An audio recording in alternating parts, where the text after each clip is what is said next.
श्री विठ्ठल सभामंडप येथे औसेकर महाराजांचे चक्रीभजन संपन्न. पंढरपूर दिनांक 31. 4 प्रमुख यात्रा पंढरपूर येथे मोठ्या प्रमाणात भरतात.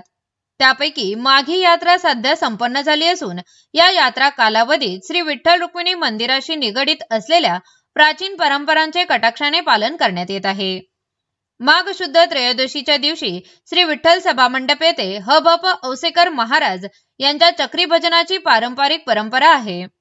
त्यानुसार श्री विठ्ठल सभामंडप येथे चक्री भजन भक्तिभावाने संपन्न झाले. सदर चक्री भजन सद्गुरू गुरुबाबा महाराज औसेकर यांनी सादर केले.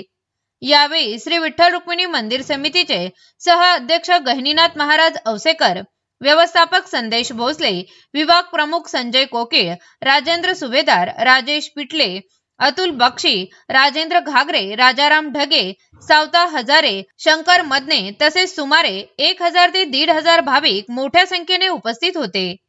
शके 1718 पासून चक्री भजनाची परंपरा देगलूर येथे गुरुगुंड महाराजांकडून संस्थांचे मूळ पुरुष सद्गुरू वीरनाथ महाराज यांना प्राप्त झाले आहे.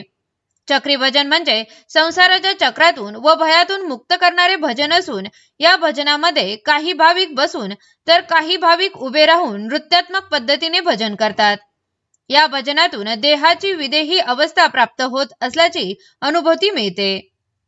औसेकर घराण्याकडून सन 1792 पासून माघ वारी काळात श्री विठ्ठल व श्री रुक्मिणी मातेच्या सेवार्थ चक्री भजनाची अखंड परंपरा जोपासली जात आहे. चक्री भजनामध्ये एकूण 14 भजने सादर केली जातात.